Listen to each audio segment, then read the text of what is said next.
प्रते ब्रवीमि ततु मे निबोध।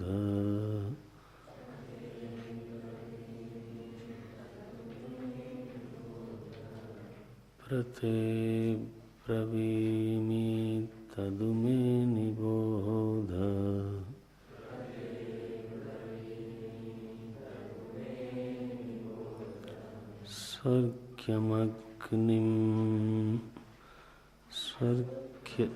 स्वर्ग्यमग्निं नचिकेतः प्रजानन्।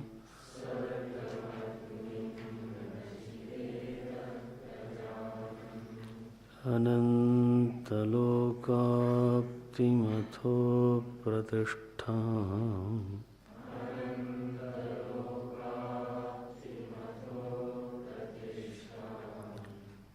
अनन्तलोकाप्तिमथो प्रतिष्ठाम्।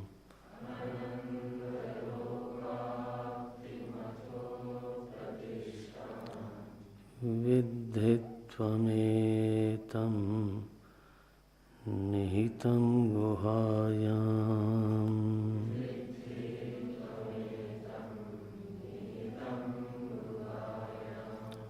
लोकादिमग्निं तमुवाच तस्मै।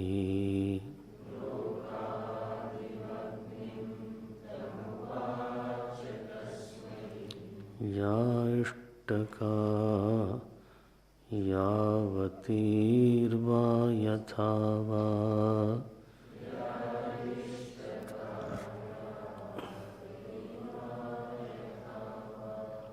स चापि तत्प्रत्यवदत् यथोक्तम्।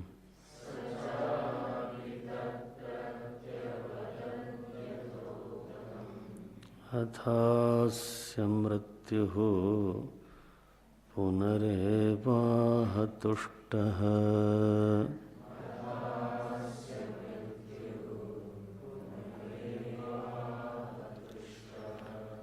लोकादिमग्निं तमुवाच तस्मै।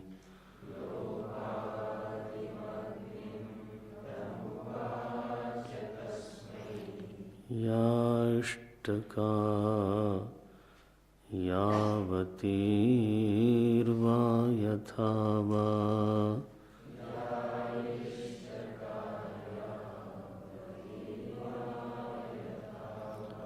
स चापि तत्प्रत्यवदत् यथोक्तम्।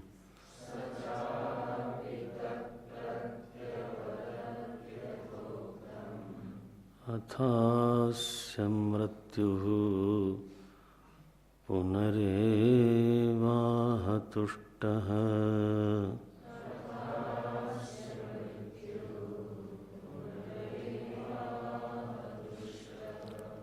तमब्रवीत् प्रीयमाणो महात्मा।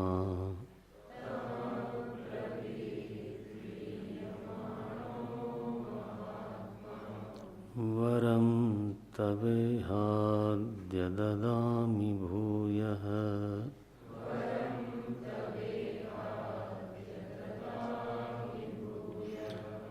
तवैव नाम्ना भवितायमग्निः।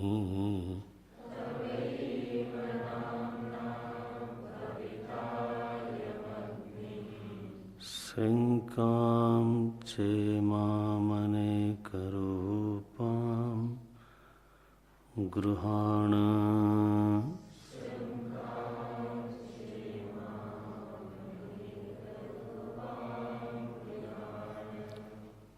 तमब्रवीत् प्रीयमाणो महात्मा।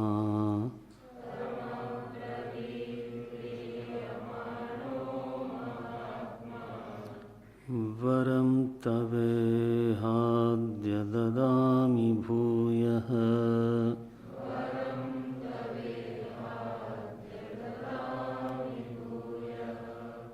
तवैव नाम्ना भवितायमग्निः। सवितायमग्निः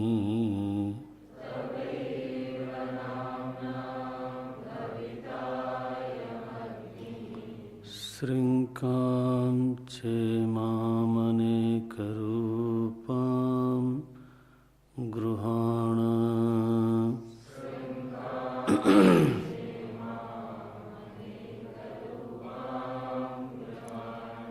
श्रृङ्कां चेमाम् अनेकरूपां गृहाण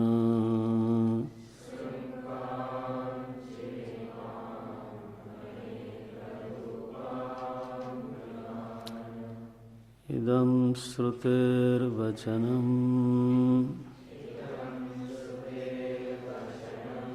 लोकादिं लोकानामादिं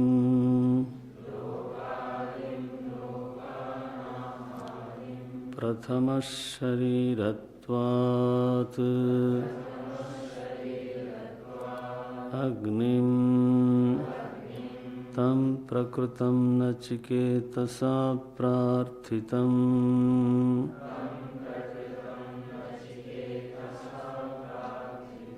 उवाच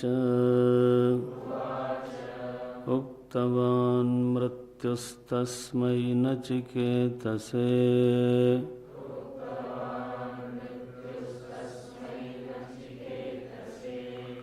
किंच या इष्टकाश्चेतव्यास्वरूपेण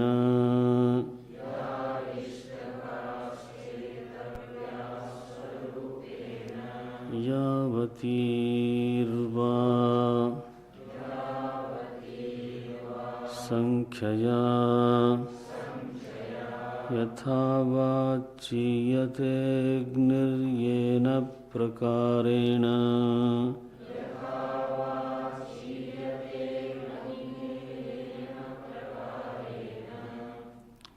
अ का उच्चारण अलग से नहीं होना चाहिए, बार बार गलती होती है। जब अवग्रह हो तो एक साथ बोलिए, उसमें अ का अलग से उच्चारण क्यों करते हो? दूसरे की ओर देखने की बात नहीं है, अपनी देखना चाहिए। यथा वाच्यतेऽग्निर्येन प्रकारेण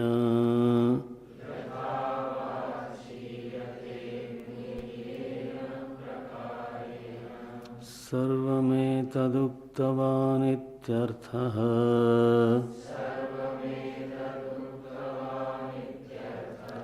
स चापि नचिकेताः तन्मृत्युनोक्तं यथावत् प्रत्ययेन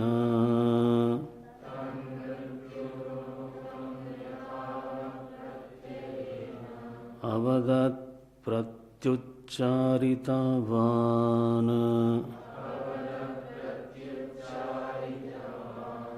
अवदत् प्रत्युच्चारितवान् अथास्य प्रत्युच्चारणेन तुष्टः सन्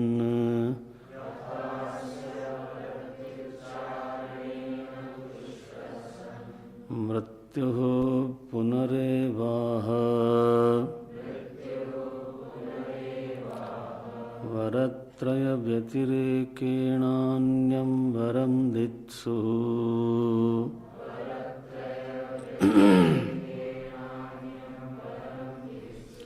कथं तं नचिकेतसम्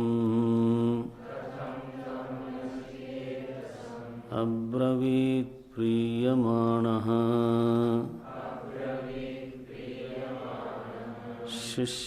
शिष्ययोग्यतां पश्यन् प्रीयमाणः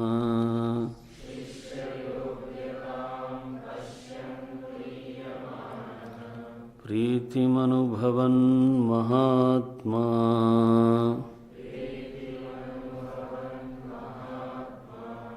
क्षुद्रबुद्धिः वरं तव चतुर्थमिह प्रीतिनिमित्तमद्येदानीं ददामि भूयः।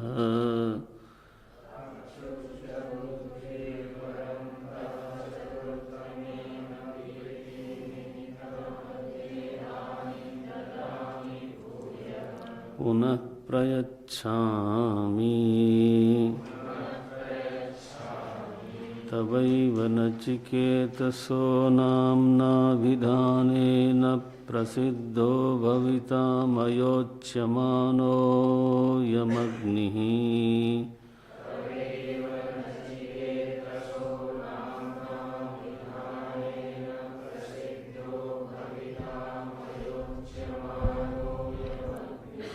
किंच श्रृंकां शब्दवतीं रत्नमयीं मालामिमामनेकरूपाम्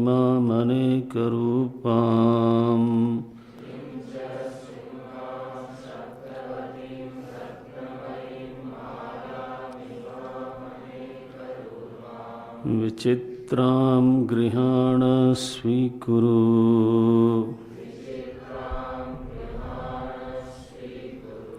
यद्वा श्रृंकामकुत्सितां गतिं कर्ममयीं गृहाण।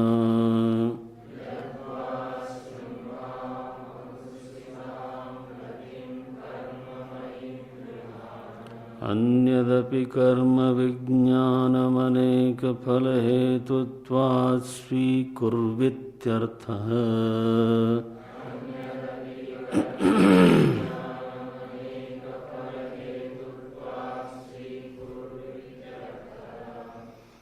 इदं श्रुतेर्वचनम।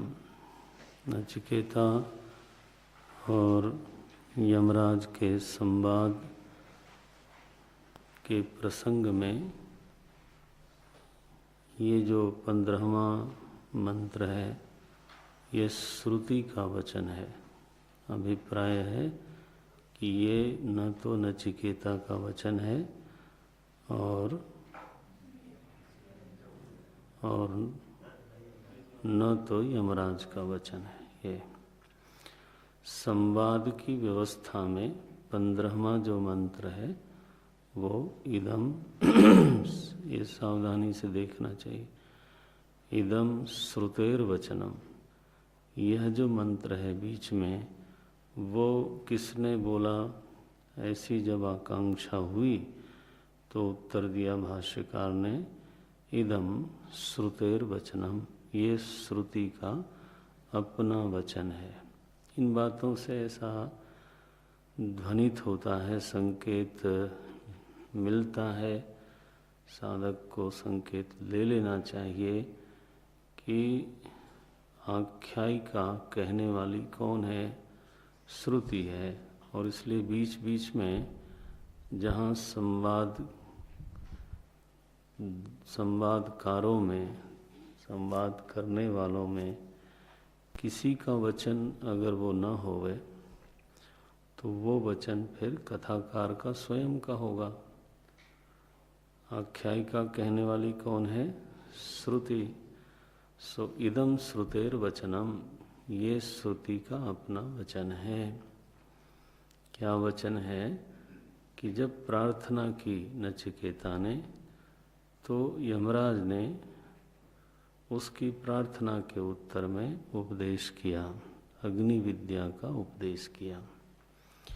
अग्नि विद्या क्या है, बोले वो सगुण ब्रह्म विषया विद्या है। और चूंकि वो समस्त लोकों के आदि में हैं हमारे परमात्मा, इसलिए उनसे संबंधित जो विद्या है उसको भी बोलते हैं लोकादिम। ये इन पदों का सम्यक ज्ञान होना चाहिए। सो ध्यान से देखना। लोकादिम अग्निम, अग्निम कीदृशम, लोकादिम। अग्नि कैसी है, बोले वो लोक का आदि है, अर्थात ब्रह्म स्वरूप है, प्रथमज है, भाष्यकार कहते हैं लोकादिम लोकानाम आदिम, लोकों का जो आदि है जहाँ से सारे लोक प्रकट हुए, लोकानाम आदिम। क्यों आदिम? प्रथम शरीरत्वात्, तो प्रकृति की उपाधि धारण करने के बाद चेतन जब प्रकृति से उपहित हो गया, माया से उपहित हो गया, तो सृष्टि काल में माया का जो परिणाम प्रकट हुआ, पहला परिणाम प्रकट हुआ जिसको महत तत्व के नाम से भी जानते हैं, हिरण्यगर्भ के नाम से जानते हैं, सूत्रात्मा के नाम से जानते हैं। माने अव्यक्त स्थिति से जो सोपाधिक ब्रह्म की प्रथम अभिव्यक्ति हुई उसको बोलते हैं सगुण ब्रह्म, कार्य ब्रह्म,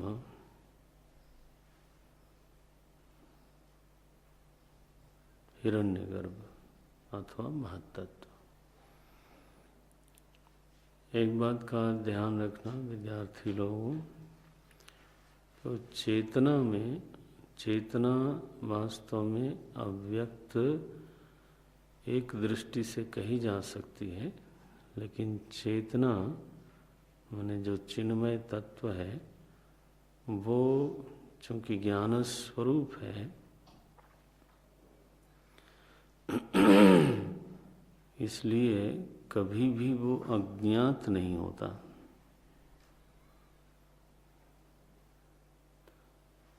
इस रीति से उसको अव्यक्त नहीं बोल सकते।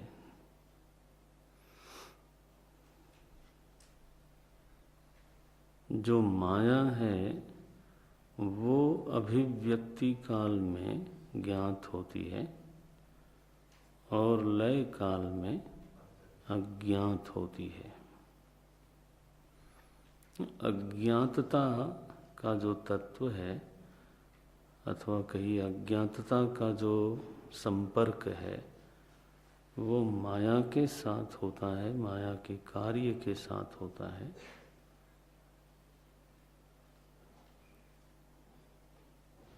चेतन तत्व के साथ अज्ञातता का संपर्क भी नहीं होता। केनोपनिषद में मंत्र है, बोले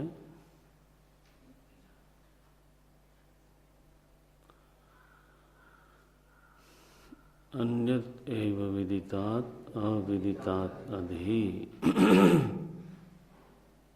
अगर आप बोलते तो अच्छा लगता। तो चित्त एकदम सात्विक होना चाहिए, तभी वो आएगा। केनोपनिषद में चेतन का लक्षण करते हुए, चेतन की ओर संकेत करते हुए श्रुति ने क्या कहा कि वह विदित कोटि में नहीं आता, लेकिन अविदित कोटि में भी कभी नहीं जाता। तो इस प्रसंग में आपको पंक्ति याद आनी चाहिए थी। अन्यत् एव विदितात् अविदितात् अधि। ये तो प्रकृति अथवा माया की स्थिति है, या तो विदित होती है या तो वो अविदित होती है। अब जब हम कहते हैं प्रथम प्रकटन, प्रथम शरीरत्वात्, तो उसका अभिप्राय क्या होगा? प्रथम शरीर का क्या अभिप्राय हुआ? उपाधि में पहला परिणाम, चेतन में परिणाम होता नहीं। मायोपहित चेतन ईश्वर संज्ञा से जाना जाता है, उस चेतन का नाम ईश्वर पड़ता है, माया का नहीं। फिर उसी माया में परिणाम हुआ, और जो प्रथम जन्म है, प्रथम परिणाम है, प्रथम अभिव्यक्ति है, वह प्रथम अभिव्यक्ति माया की है। चूंकि उसमें चेतन उपहित है, इसलिए चेतन का नाम पड़ा सगुण ब्रह्म। माया का नाम सगुण ब्रह्म नहीं है। नाम किसका है? चेतन का, लेकिन चेतन के कारण नहीं है, माया के कारण है। जैसे चेतन का नाम इस समय मनुष्य है, चेतन के कारण नहीं। किसके कारण? शरीर के कारण। चूंकि इस समय आपकी उपाधि मानव देह की है, इसलिए उपहित का नाम उपाधि के अनुरूप होता है, नाम उपाधि का नहीं होता, ये ध्यान रखना। शरीर तो बोल सकते हो, लेकिन मनुष्य नहीं बोल सकते। इस शरीर का नाम तो शरीर है, ठीक है, लेकिन इस शरीर का नाम मनुष्य नहीं है। मनुष्य किसको बोल रहे हैं? चेतन को। ये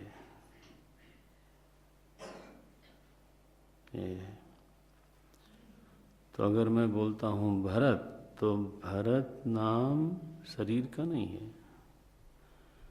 मैं एक व्यक्ति को संबोधित कर रहा हूँ जो चेतन है। अगर मान लीजिए वो सो रहा हो तो शरीर है हमारे सामने, लेकिन मैं क्या बोलूँगा? कौन सो रहा है? भरत सो रहा है।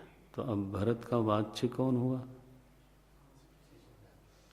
क्योंकि शरीर तो सामने है, सोने वाला कौन हुआ? जिसको हम भरत कह रहे हैं, सोने वाला कौन हुआ? बोले सोने वाला तो वो जो जीवित सत्ता है ना शरीर में उपहित जीव है।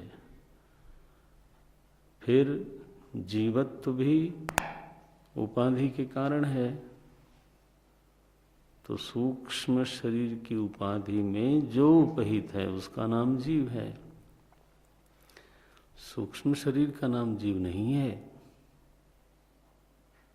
जैसे देह का नाम मनुष्य नहीं है, वैसे ही सूक्ष्म शरीर का नाम जीव नहीं है।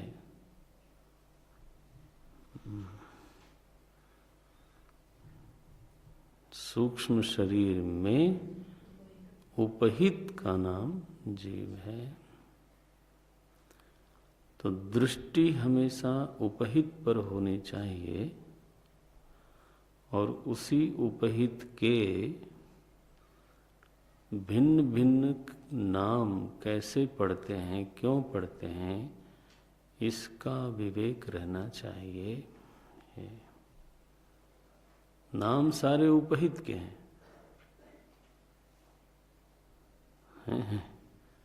क्यों है वो देखते रहना चाहिए। उपहित के सारे नाम उपाधियों के कारण हैं। नामों का कारण उपाधि है, लेकिन नाम वाला उपहित है, ऐसा नियम बना। नामों का कारण उपाधियां हैं, लेकिन नाम वाला उपहित है। इसको और स्थूल दृष्टांत दें, बहुत ही स्थूल देता हूँ। जैसे एक व्यक्ति का नाम पिता, पुत्र, चाचा, ताऊ, पोता, दादा, ये सब नाम पड़ता है। एक व्यक्ति का नाम पड़ता है ये, लेकिन इन सारे नामों का कारण वो व्यक्ति नहीं है। इन सारे नामों का कारण उपाधियां हैं। पुत्र की उपाधि से पिता है, पिता की उपाधि से पुत्र है, है, पकड़ में आया।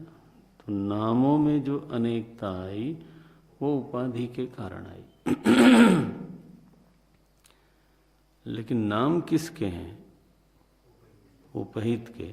चेतन शब्द नहीं बोलिए, नाम किसके हैं? उपहित के। इस रीति से इसको समझना चाहिए। सो अग्नि ये नाम है।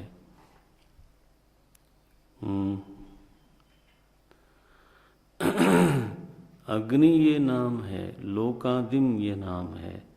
किसका? चेतन का। अगुण सगुण दुई ब्रह्म स्वरूपा।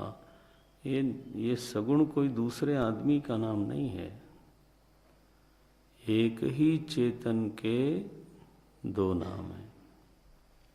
ये उस चेतन की दो उपाधियां हैं, वो अलग है। नाम रूप दुई ईश उपाधि। ये देखो, वहाँ नाम भी उपाधि है और रूप भी उपाधि है। तो वहाँ तुलना करते हैं कि नाम वाली उपाधि अच्छी है अथवा माने श्रेष्ठ है, अथवा रूप वाली उपाधि श्रेष्ठ है। ये नहीं कि सगुण श्रेष्ठ है अथवा निर्गुण श्रेष्ठ है, वो तुलना नहीं है वहाँ। क्योंकि सगुण निर्गुण दोनों ही उपहित का नाम है। और चेतन है, एक वस्तु है जो निरुपाधिक होकर के निर्गुण है और सोपाधिक होकर के सगुण है। तो उपाधि में प्रथम परिणाम हुआ और फिर प्रथम परिणाम में उपहित होकर के चेतन का नाम हुआ लोकादिम। ये अब ये शब्द साफ हुआ। माया के प्रथम परिणाम में उपहित चेतन का नाम हुआ लोकादिम। और पहली बार चूंकि अभिव्यक्ति की स्थिति बनी, इसलिए उसको शरीर कहा गया। प्रथम शरीरत्वात्। ग्रंथों में आप अभी वेदांतसार पढ़ेंगे थोड़े दिनों में तो और साफ। प्रथमज भी बोलते हैं, हिरण्यगर्भ भी बोलते हैं। हमने बोला था, शायद हिरण्यगर्भ का लक्षण बोला था, हैं? हाँ, जिसमें सारे, हाँ, हिरण्यानाम गर्भ, जिसमें सारे ही ऐश्वर्य, सारे चमकीले पदार्थ, हिरण्य माने तो ऐश्वर्य, वो सब का सब जिसके गर्भ में समाया हुआ है, ज्ञान ऐश्वर्य वैराग्य धर्म मोक्ष है, उसका नाम है हिरण्यगर्भ। तो उसमें नहीं देखता व्यक्ति, असल में साधक तो उसमें कोई देख नहीं सकता कि ये रहा ज्ञान, ये रहा वैराग्य। फिर उसका नाम हिरण्यगर्भ कैसे पड़ता है? कि वहीं से हमको मिलता है, तब हम मानते हैं कि वही सारे ज्ञानों का, सारे वैराग्यों का स्रोत है। किसी की बुद्धि में इतनी सामर्थ्य नहीं है कि वो हिरण्यगर्भ में हिरण्य को देख सके। उसमें कितना ऐश्वर्य है, कितना वैराग्य है, वो हमारी बुद्धि के घेरे में नहीं आ सकती। फिर आप क्यों बोलते हो समस्त ऐश्वर्य का गर्भ वो है, समस्त वैराग्य का गर्भ वो है, समस्त धर्म का गर्भ वो है? षडैश्वर्य, षडैश्वर्य आपने देखा? उसमें कोई देख सकता है? नहीं देख सकता, कोई नहीं देख सकता। न देखा न देख सकता है, न आगे कोई देखेगा। फिर उसको षडैश्वर्य संपन्न किस बूते पे बोलते हो? इसलिए कि जिसको भी जब भी जैसे भी मिलता है वो आता वहीं से है। तो स्रोत, जब ऋषि को ऐसा लगता है कि स्रोत कोई किताब नहीं है, कोई दुनिया नहीं है, किसका? ज्ञान का, धर्म का, वैराग्य का स्रोत वहाँ से है, तब उसको कहना पड़ता है कि जो मेरा प्रभु है वो हिरण्य का गर्भ है। ये घटिया सा दृष्टांत सामने आता है। आदमी को जहाँ से पानी मिलता है उसको कहना पड़ता है कि पानी का स्रोत यही है। नल में पानी थोड़ा कोई देखता है, उसको तो एक पाइप ही दिखता है ना वहाँ पे। लेकिन जब जब खोलता है उसकी बाल्टी में चूंकि पानी वहीं से आता है तो क्या बोलेगा? स्रोत यही है। और अनुसंधान करे स्रोत का तो उसको जाना पड़ेगा टंकी पर, और अनुसंधान करे तो भूगर्भ में जो जल है उस वहाँ जाना पड़ेगा, और अनुसंधान करे तब उसको जाना पड़ेगा समुद्र में, अल्टीमेटली समुद्र में जाना पड़ेगा। तो चाहे वो भूगर्भीय जल हो, चाहे वो बादल का जल हो, और चाहे फिर नल का जल हो, फिर क्या कहना पड़ेगा कि समस्त जलराशि का जो गर्भस्थान है वो समुद्र है। तो ये तो जिसकी पहुंच जहाँ तक है, स्रोत की खोज करते हुए, है ना। किसी को लगा कि किताब के कारण मुझे ज्ञान है, तो वो क्या कहेगा कि ज्ञान का गर्भ क्या है? किताब है। यस। अब भाई वो तो वैसे ही हुआ ना, जैसे बाल्टी में जल कहाँ से आया? बोले नल से आया। वही शोध की स्थिति किसकी कहाँ तक है, ये है। नारायण। तो लोकादिम, ये बहुत गहरा शब्द है, क्योंकि यहाँ विस्तार नहीं है ब्रह्म विद्या का प्रकरण होने के नाते। तो जानना चाहिए कि जो सगुण ब्रह्म के विषय में जो विद्या होती है वो बहुत गंभीर होती है, वो भी उसका अपना ही रूप है। गोस्वामी जी ने तो एक जगह ऐसा लिख दिया, निर्गुण मत सुगम है, सगुण जान नहीं कोई, ये बोल दिया। निर्गुण मत को समझने में उतना उलझन नहीं है जितना कि सगुण मत को समझने में है, और सही है वो। तो यहाँ वो थोड़ा सा 2-3 मंत्रों में वो प्रकरण है। लोकादिम अग्निम, लोकादिम लोकानाम आदिम प्रथम शरीरत्वात् अग्निम। ये क्या है? बोले तम प्रकृतम नचिकेतसा प्रार्थितम। ये अग्नि कौन है? बोले जिसका प्रकरण चल रहा है, जिसके बारे में नचिकेता ने प्रार्थना की थी, उसी अग्नि के बारे में कहा जा रहा है। कौन बोल रहा है ये? श्रुति कहती है वही अग्नि है ये जिसको लोकादिम कहा गया। उवाच उक्तवान मृत्यु तस्मै नचिकेतसे।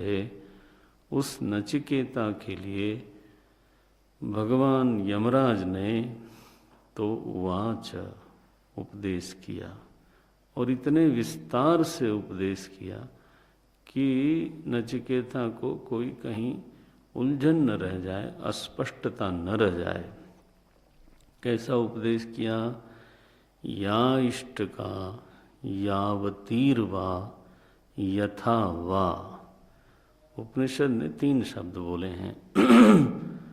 या इष्ट का यावतीर, यावती ही, वा यथा वा ये 3 शब्द है। इन तीनों शब्दों से ये साफ हो जाता है कि यमराज ने उपदेश बड़े विस्तार से दिया। यहाँ तक उपदेश दिया कि ईंटें कितनी लगानी चाहिए और कैसे लगानी चाहिए। यज्ञ करते समय यज्ञ की वेदी किस तरह बनानी चाहिए, ईंटें कितनी होनी चाहिए, इसका भी उपदेश किया। इसका मतलब क्या है कि बाकी तो सब विस्तार से बताया ही बताया, जो चीज़ साधारणतः सबको पता सी रहती है वो भी यमराज ने आपके ऊपर नहीं छोड़ा। तो ईंटें लगाने की बात भी बताई। जब ऐसा कहा जाता है इसका मतलब है जो गंभीर बातें हैं वो तो बताई ही बताई। ये तो ये श्रुति का अपना एक तरीका है। इसमें अगर आप थोड़ा सामाजिक बात देखो तो ये ईंट शब्द आता है श्रुति में। तो सभ्यतावादी लोग, माने जो विकासवादी लोग हैं, वो ऐसा मानते हैं कि ईंट जो है वो तो आधुनिक युग की देन है, लेकिन ईंट तो देखो वेद में ही आ गया। इष्ट का माने ईंटें। ये अच्छा देखिए क्या लिखते हैं। किंच या इष्टकाः चेतव्य, जो ईंटें अनुष्ठान में लाई जाती हैं उनका स्वरूप बताया। या इष्टकाः चेतव्याः स्वरूपेण, माने वो ईंटें कितनी बड़ी होंगी, कितनी चौड़ी होंगी, कितनी मोटी होंगी। अब ये कह दीजिए 10 ईंट का वेदी बनाओ और ईंट आपने अपने मनमानी साइज की रख ली, वो ठीक नहीं। तो पहले ईंट का स्वरूप बताया, वो कितनी मोटी, कितनी लंबी, कितनी चौड़ी होंगी। ये फिर यावती ही वा संख्यया, और यज्ञ की वेदी में कितनी संख्या में ईंटें लगती हैं वो बता दिया। और आप लोग तो टिन में ही कर देते हो, है ना, हवन। अब उसमें कितनी ईंटें और कैसे क्या गिनोगे। ये हो गया। देखो यहाँ तो ऐसे वेदी का बड़ा महत्व होता है। अलग अलग यज्ञ के लिए वेदी का भी अलग निर्माण होता है, विधान है। इस विधान का विस्तार मिलता है सूत्र ग्रंथों में, जो आप ले नहीं आए। हमने कहा था लाने के लिए, आप लोग काशी गए थे तो बोला था ना। तो सूत्र ग्रंथों में यज्ञ के विधि का विस्तार है। तो सभी सूत्रों में नहीं, लेकिन जैसे शुल्ब सूत्र है उसमें तो है ही है। तो बोलते हैं या इष्टका चेतव्याः स्वरूपेण यावतीर्वा संख्यया। और तीसरा शब्द है यथावा। यथावा का अर्थ है यथावा चीयते अग्नि येन प्रकारेण, माने जिस तरह से उन ईंटों को सजाना है, ईंटों का स्वरूप, ईंटों की संख्या, और फिर ईंटों को कैसे लगाना है, येन प्रकारेण, वो सर्वम एतद उक्तवान इत्यर्थः। अभिप्राय का निकला कि every detail was told by Yamacharya to Nachiketa. ये है अभिप्राय। सर्वम एतद उक्तवान इत्यर्थः। ये तो आचार्य का धर्म है। और नचिकेता जैसा विद्यार्थी हो तो वो तो सब ले लेता है ना, लेने की सामर्थ्य होनी चाहिए ना। तो उक्तवान सर्वम एतद उक्तवान इत्यर्थः। अच्छा, ये तो यमाचार्य ने किया। अब नचिकेता ने क्या किया? वो विद्यार्थी कैसा है। नारायण श्रुति का विद्यार्थी है तो हमारे लिए आदर्श है, हमें प्रयास करना चाहिए। हम लोग उस श्रेणी में तो नहीं आ सकते। वो तो 6-7 साल का बालक बोलता है, हैं? कौन बोलेगा? मेरे मन में कौन सा मंत्र है?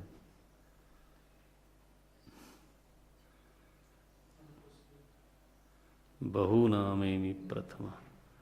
अपने को खुद जब अपना मूल्यांकन वो करता है तो अपने को किस श्रेणी में रखता है वो तो आपको आना चाहिए था। बहुनामेमि प्रथमा, अपना मूल्यांकन की बात है ना। बहुनामेमि प्रथमा, बहुनामेमि मध्यमा, किगं स्विद्यमस्य कर्तव्यम यन्मयाद्य करिष्यति। तो ये तो उसका सेल्फ इवैल्यूएशन है, स्वयं के प्रति स्वयं का मूल्यांकन है। ऐसा तो शिष्य है। तो यमाचार्य ने जब यज्ञ का इतना बड़ा विस्तार उसको सुनाया, यहाँ तक कि ईंटें और ईंटों का तरीका वो सब सिखाया, तो उसने यमराज को वैसे का वैसा सुना दिया। लो, तो आप लोग मौनम व्याख्या करते हो, माने आप ही नहीं, हम भी ऐसे ही करते हैं। हम पूछते हैं हाँ बताओ, तब सब लोग हमको उत्तम अधिकारी समझ के दक्षिणामूर्ति बन जाते हैं।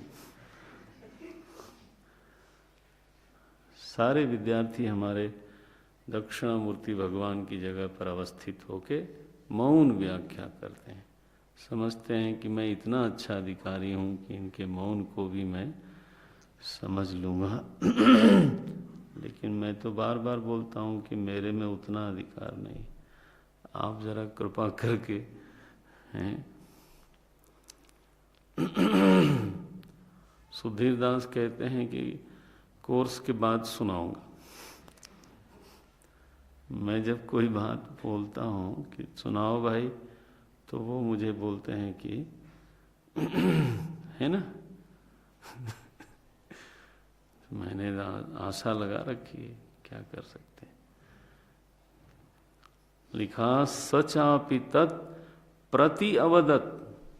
प्रति अवदत माने जैसे एक होता है क्रिया, दूसरी होती है प्रतिक्रिया। वैसे तो यमाचार्य ने उसको सुनाया था, तो यमाचार्य के सामने खड़े होके बोला होगा, गुरुजी मैं सुनाऊं? बोले हाँ सुनाओ। उसने महाराज एक एक कामा तक याद रखा था। सचापि तत् प्रत्यवदत यथोक्तम। जैसा उसको यमाचार्य ने सुनाया था वैसे का वैसा नारायण प्रति अवदत उसने यमाचार्य के सामने सुना दिया। इसको बोलते हैं अधिकारी। कितनी एकाग्रता से श्रवण किया होगा।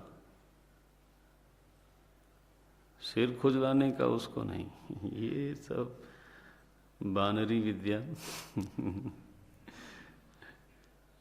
वो नहीं। अंग चालन नहीं होना चाहिए, दृष्टि चालन नहीं होना चाहिए।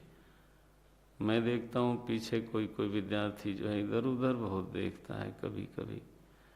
कल भी देख रहा था, मैं सोच रहा था मैंने क्या देख रहा है ये।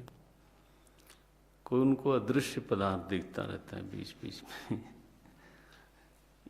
आप लोगों को जो प्रत्यक्ष दिखता है वो तो उनको दिखता ही है, उसके अलावा कुछ प्रकृति के जो सूक्ष्म परिणाम हैं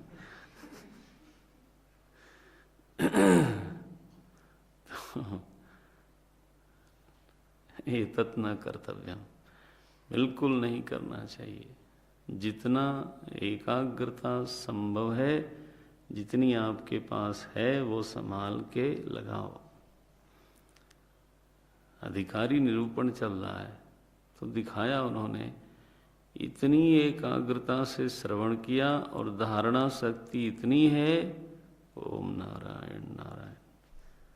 सचापि प्रत्यवदत, और कैसा? यथोक्तम, जैसा बोला गया था वैसा उसने सुना दिया। तब आचार्य का बहुत बड़ा सुख होता है। ये बोलते हैं व्यावहारिक धरातल पे आचार्य का बहुत बड़ा सुख होता है। योग्य जिज्ञासु होवे, है ना, एकाग्र मन से श्रवण करने वाला, वर्ण करके व्यावहारिक धरातल पे विषय सुख बहुत पीछे छूट जाता है। ये तो तुष्ट बोलते हैं। अथ अस्य मृत्यु पुनः एव आह तुष्ट। संधि तो मैं ही बता दे रहा हूं सारी, आप लिखोगे क्या? आपको तो आसान ही हो जाता है।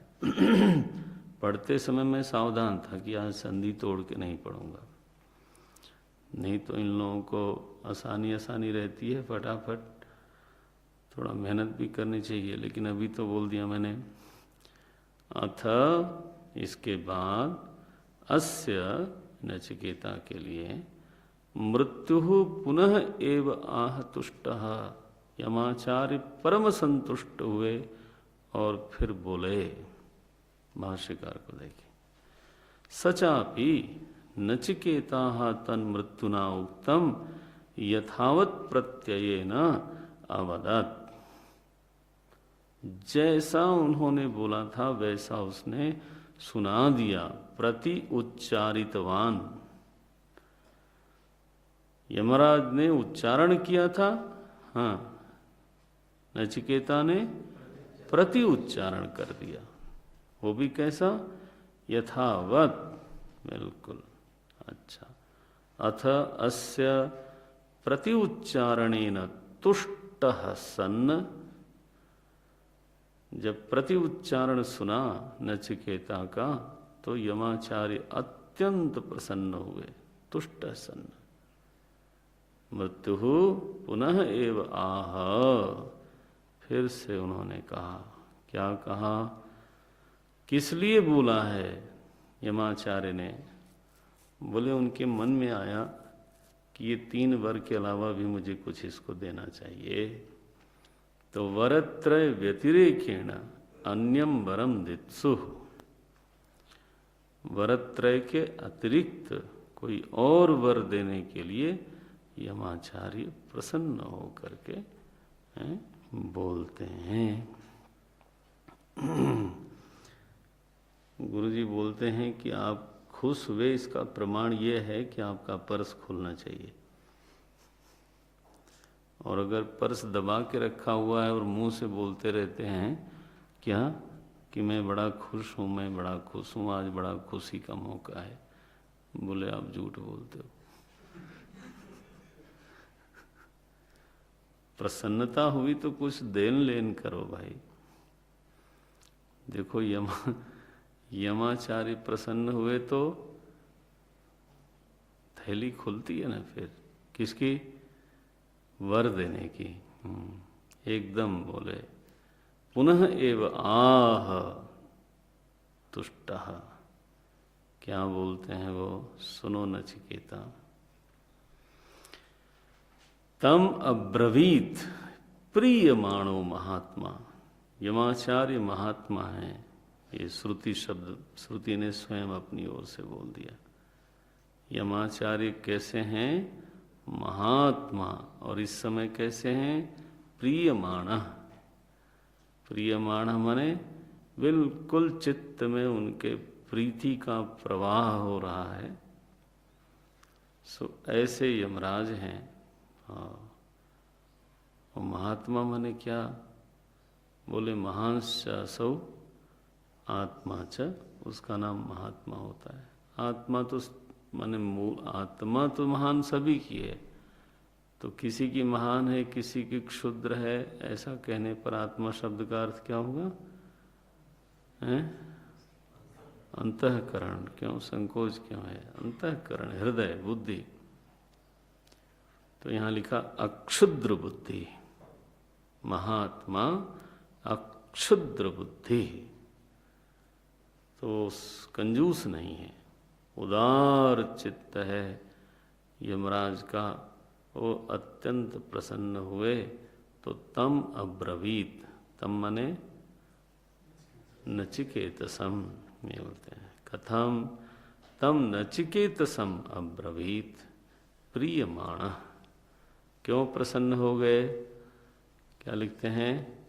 शिष्य योग्यताम पश्यन्न, शिष्य की योग्यता देख करके तो आचार्य अत्यंत प्रसन्न है। प्रियमाण, प्रियमाण का अर्थ क्या किया? प्रीतिम अनुभवन, अपने भीतर प्रीति का अनुभव करते हुए यमाचार्य ने बोला। कैसे हैं यमाचार्य? बोले महात्मा है। उसका अर्थ क्या है? अक्षुद्र बुद्धि, क्षुद्र बुद्धि नहीं है, कंजूस नहीं है, उदार मना है। ये महाराज जी बोलते थे, तुम तो परमात्मा हो ही, महात्मा बनो, ये बोलते थे। बोले किसको परमात्मा बनने की जरूरत नहीं है, वो तो तुम हो ही। जो बनने बनाने वाली बात है वो क्या है? बोले महात्मा बनो, हृदय में उदारता होनी चाहिए। ये अक्षुद्र बुद्धि। वरम तव चतुर्थम इह प्रीति निमित्तम अद्य इदानीं ददामि भूयः पुनः प्रयच्छामि। क्या बोलती हैं श्रुति माता? तमब्रवीत प्रीयमाणो महात्मा वरम तव इह अद्य ददामि भूयः। मैं आज फिर से तुमको और वर देना चाहता हूँ, देता हूँ। नचिकेता हाथ जोड़ करके खड़ा होगा, बोले महाराज आपका जो अनुग्रह है। तो क्या बोला उन्होंने? अमर कर दिया नचिकेता को। तवैव नाम्ना भविता अयम अग्नि। देखो नाम के लिए आदमी क्या क्या करता है ना। नाम लिखवाता है दान करके, घर के ऊपर, महल के ऊपर, तालाब के ऊपर, विद्यालय के ऊपर, एयरपोर्ट के ऊपर। तो ऐसे करता है। उस दिन हम गए थे लंबा गांव। मैंने पूछा ये तो न लंबा है न चौड़ा है, तो इसका नाम लंबा गांव क्यों पड़ा? ऐसे मन में भाव आया तो मैंने पूछा, तो बताया गया कि जो यहाँ के कोई राजा लोग रहे होंगे, तो अब वो जहाँ से आए हैं तो उस जगह का नाम था लंबा। लांबा जैसे एक सरनेम भी होता है, तो ऐसा कुछ उनका नाम था। तो उन्होंने अपने नाम को अमर करने के लिए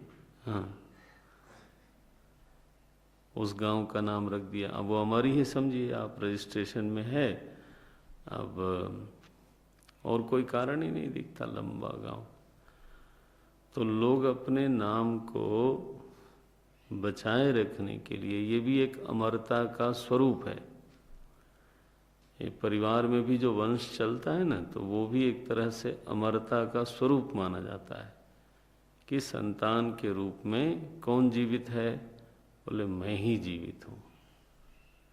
जब वंश चलता रहता है तो लोग बोलते हैं कि मेरा नाम चलता रहेगा। मेरा नाम माने मेरा जो सरनेम है वो चलता रहेगा, चलता रहेगा। ये तो आदमी तो नाम इतना चाहता है। यमराज ने नचिकेता का नाम विद्या के साथ जोड़ दिया। क्या बोलते हैं? तवैव नामना भविता अयम अग्नि। ये जो अग्नि विद्या है, अब वो तुम्हारे नाम से जानी जाएगी। ये तो बहुत बड़ी बात है। यमराज ने अपना नाम नहीं लगाया, बताओ उस चीज पर, हैं? नचिकेता का नाम लगा दिया। बोले नाचिकेत विद्या कहलाएगी, अग्नि विद्या शब्द छोड़ दिया। अब इस विद्या को नाचिकेत विद्या के नाम से दुनिया जानेगी, ये बोलते हैं। पहला वर तो ये है, अमर हो जाओ तुम।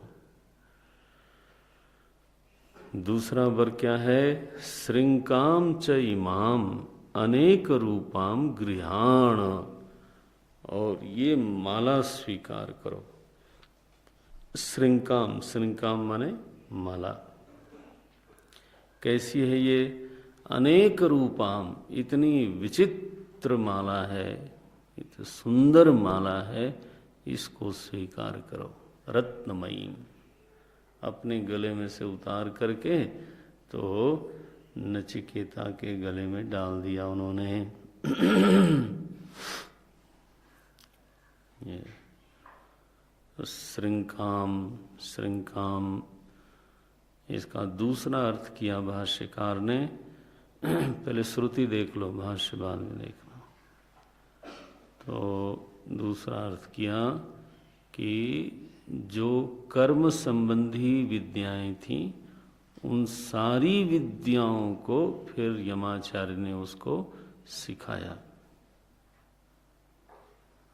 क्योंकि अगर तो इतनी बड़ी विद्या उसने ग्रहण कर ली एक बार सुन करके, तो इसमें इतनी योग्यता है कि बाकी विद्याएं भी इसको दी जा सकती हैं। तो कर्म संबंधी, उपासना संबंधी जितनी भी विद्याएं यमाचार्य को के पास थीं, वो सब की सब नचिकेता को उन्होंने दे दी। दे दी माने उपदेश किया। और नचिकेता ने उसको गृहाण कहा कि इसको ग्रहण कर लो, तो ग्रहण कर लिया होगा उसने। माला क्यों कहा उसको फिर? कर्म विद्याओं को माला क्यों कहते हैं? चेन है। श्रृंकाम का अर्थ क्या होता है? चेन। तो चूंकि वो शोभन तो है जीव भाव में, आपको बहुत अच्छी परिस्थिति देती हैं, लेकिन वो अंततः तो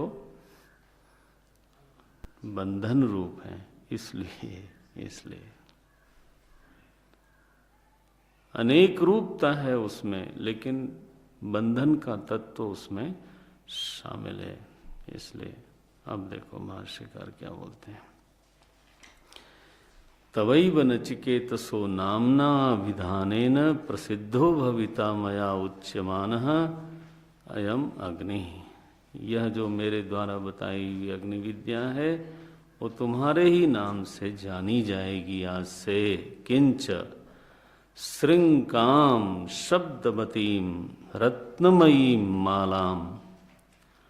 ये कैसी माला है? एक पहला अर्थ यही किया, जैसे माला होती है भौतिक रूप से, तो रत्नों की माला जो शब्दवतीम, तो रुंझुन की आवाज जिसमें से निकलती है, वह माला। श्रृंकाम शब्दवतीम रत्नमयीम, रत्नमयी है ऐसी माला। इमाम अनेक रूपाम विचित्राम गृहाण, गृहाण माने स्वीकुरु, इसको स्वीकार कर लो। दूसरा अर्थ किया यद्वा, यह अर्थ अधिक प्रौढ़ है और यही ठीक लगता है, क्योंकि नचिकेता तो विरक्त है और आचार्य प्रसन्न होकर के अधिक विद्या ही देते हैं, बजाय इसके कि माला उतार उतार के दें। हाँ ये नहीं, माला वाला तो ये क्या महफिल की चीज़ें है ना। राजा साहब बैठे हैं महफिल में, कोई गाना बजाना हुआ तो प्रसन्न हुए, वो नहीं। आचार्य शिष्य के बीच में तो विद्यादान ही प्रमुख है, तो ये अर्थ ज़्यादा ठीक है। यद्वा श्रृंकाम अकुत्सिताम, कुत्सित विद्या नहीं है ये, क्या है? अकुत्सिताम। ये श्रृंकाम अकुत्सिताम गतिम कर्ममयीम गृहाण। हे नचिकेता, कर्मों की कुछ कुत्सित गतियां भी होती हैं, अधोगति भी होती है, टेढ़ी मेढ़ी गति भी होती है, लेकिन हमारे पास कर्मों की ऐसी विद्याएं हैं जिनको जान लेने वाला और अनुष्ठान करने वाला कर्म की कुत्सित गति में नहीं जाता। कहाँ जाता है? कर्मों के द्वारा दी हुई ऊर्ध्व गति में जाता है। ये तो मैं सद्गति देता हूं तुमको, ध्यान रखना। सद्गति देता हूं का अर्थ क्या हुआ? सद्गति देने वाली कर्म विद्याएं देता हूं, यह अर्थ है। ये नहीं कि कोई सीधे सद्गति तो फल है ना, तो सद्गति देने वाली जो कर्म संबंधी विद्याएं हैं, उपासना संबंधी विद्याएं हैं, वो सब मैं आज तुमको देता हूँ। ये लिखा, बहुत ही अच्छा।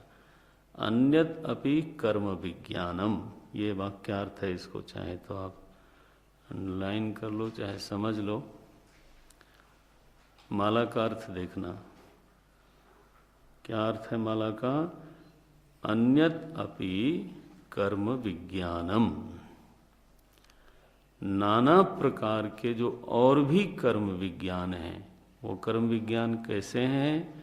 अनेक फल हेतुत्वात्, नाना प्रकार के फलों के साधन हैं ये, इत्यर्थः स्वीकुरु इत्यर्थः। उन कर्म विज्ञानों को तुम स्वीकार कर लो। क्या बात है! मैंने नचिकेता को एक तरह से उन्होंने आग्रह किया कि इन विद्याओं को भी तुम ग्रहण कर लो, धारण कर लो। अच्छा, क्यों ऐसा आग्रह किया होगा? हेतु क्या है? ये कि विद्वान चाहता है कि इस विद्या को आगे ले जाने वाले लोग होने चाहिए, है ना। विद्याओं को लोग धारण करें, क्योंकि व्यक्ति के साथ ही विद्या समाप्त न हो जाए, ये इच्छा होती है। जैसे भौतिक स्तर पे जब संपत्ति होती है व्यक्ति के पास, तो वो संपत्ति से बड़ा प्रेम करता है, ये आदमी का स्वभाव है, ठीक है। और वो उसको धारण किए रखना चाहता है। ममा ममा ममा, मेरा खेत, मेरी संपत्ति, मेरा अकाउंट्स, जो भी है, उसमें कोई गलत बात नहीं, ठीक है। उसकी निंदा मत किया करो, आप लोग भी कभी भी मत करना। ये सब करने की क्या जरूरत है? फैशन है ये सब। पता चला महात्मा लोग अपनी संपत्ति बचाए हुए हैं और दूसरे की संपत्ति की निंदा किए रहते हैं। ये सब ठीक नहीं है। आप अपना काम करो, ठीक ठीक, बस। ऐसी बातें करने से कोई लाभ नहीं होता। न वो कोई मानवीय विश्लेषण है, कोई ऐसे ही केवल व्यंग टंग है, तो उसको क्या लेना देना। तो ये क्या बोलते हैं कि संपत्ति आदमी मम करके धारण करता है, करते रहना चाहता है, लेकिन एक बिंदु आता है उसके जीवन में जब वो ये सोचने लगता है कि कोई इसका सही उत्तराधिकारी होना चाहिए। ये बड़ी विडंबना है। मेरी संपत्ति है और मैं दूंगा नहीं किसी को, एक वृत्ति तो ये है। लेकिन वही व्यक्ति जीवन के किसी मोड़ पे आके ये सोचने लगता है कि मेरे बाद इस खेत का क्या होगा। अरे तुमको क्या, तुम नहीं रहोगे फिर? अरे ऐसे नहीं भाई, मैं नहीं रहूंगा तो क्या मतलब हुआ? अरे तुम नहीं रहोगे, काम खत्म, क्यों सोचते हो? नहीं नहीं, ऐसे नहीं, ऐसा नहीं। इतना बढ़िया घर बनाया, इटालियन मार्बल लगवाया, दिस दैट, इसका कोई खंडहर हो जाए ऐसा? तुम रहोगे नहीं, चाहे खंडहर हो जाए, इसमें हीरे लग जाए, तो तुमको क्या? ऐसे मत बोलो भाई। कोई न कोई, हम नहीं चाहते कि हमारा बनाया हुआ खंडहर में बदल जाए। तुम होगो क्या देखने के लिए? बोले मैं चाहे ना हो, बात बंद करो, चुप रहो। कोई होना चाहिए, उत्तराधिकारी होना चाहिए। अब मान लो उनका सीधा उत्तराधिकारी ना हो तो वो खोज करता है किसको दिया जाए। मुझे फोन आता है कई बार, आता है, ऐसा नहीं समझना नहीं आता। तो अब मैं बुजुर्ग हो गया हूँ, तो मैं चाहता हूँ कि मैं वसीयत लिख जाऊँ तो मिशन के नाम से।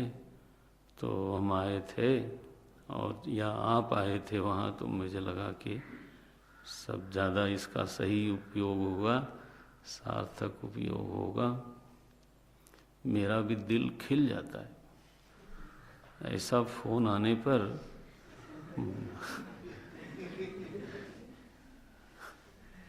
बिल्कुल तबीयत हरी और भरी हो जाती है उस दिन। बहुत बढ़िया, शुभ दिवाली। बट ऐसे होता है, हम पहले पूछते हैं पेपर्स वगैरह कैसे हैं, लाइबिलिटीज क्या हैं, क्योंकि दूध का जला भी हूँ। तो एनीवे, आदमी खोजता है कि मेरे जाने के बाद वो सार्थक उसका उपयोग होना चाहिए, संभाल होनी चाहिए, सही जगह हो जाए। एक बुजुर्ग ने हमें कहा कि इतना धन है मेरे पास, तो मैं अब किसको दे जाऊं। मैंने कहा ये मुझे सीधे बोलते तो मैं बोल देता कि हाँ, लेकिन मैं सामने हूँ फिर भी बोल रहे हैं आपको नहीं, आप बताओ कि अब मैं सामने हूँ फिर वो बोलते नहीं, तो इसका मतलब मुझे अपना नाम तो नहीं लेना चाहिए, शर्म भी आती है। नहीं तो मैं कह ही सकता था कि सामने ही खड़ा है पात्र।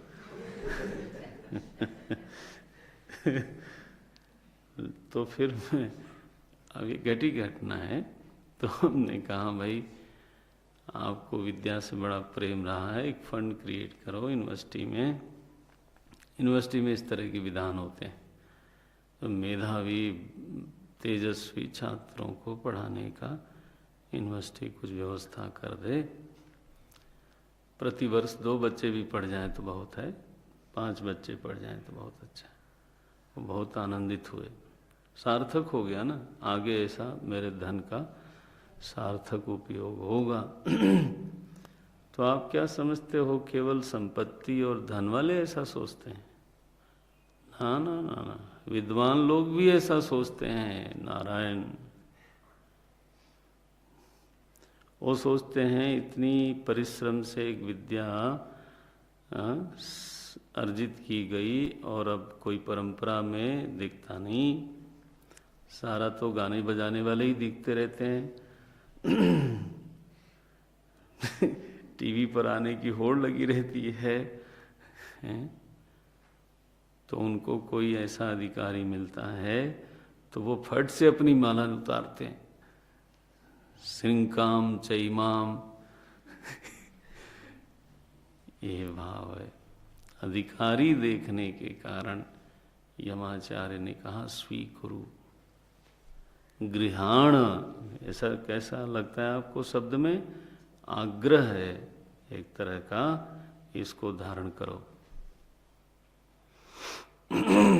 नचिकेता, तुम में सामर्थ्य है, तुम धारण कर सकते हो, इसको धारण करो। अन्यद अपि कर्म विज्ञानम, क्या सुंदर बात है। अन्यद अपि कर्म विज्ञानम अनेक फल हेतुत्वात्, ये नाना प्रकार के फलों का हेतु बनता है, उसको स्वीकुरु इत्यर्थ। इसका क्या अभिप्राय हुआ? इसका अभिप्राय हुआ कि नचिकेता इस समय पूर्व मीमांसा का सर्वश्रेष्ठ विद्वान हो चुका है। ये श्रुति का अपना तरीका है बोलने का। उत्तर मीमांसा में प्रवेश करने के पहले हैं उसको कर्म संबंधी सारे विज्ञान उसको गुरुमुख से प्राप्त हो चुके हैं। तो एक तरफ तो उसका अधिकार दिखाया जा रहा था, अब विद्या दिखाई जाती, मेधा दिखाई गई, एकाग्रता दिखाई गई। उपनिषद का शिष्य कोई अनपढ़ गंवार मूर्ख नहीं होता।